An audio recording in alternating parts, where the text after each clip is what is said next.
मानहियो जान से छोड़बो नहीं आसान से मरलो पछीन के ले अइबो भगवान से।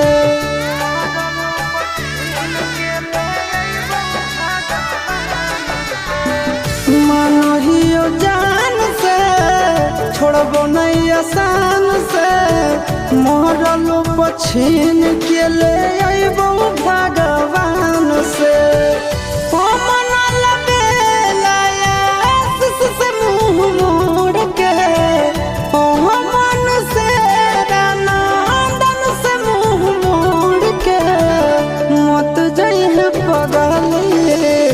पगला के छोड़ के मत जाइए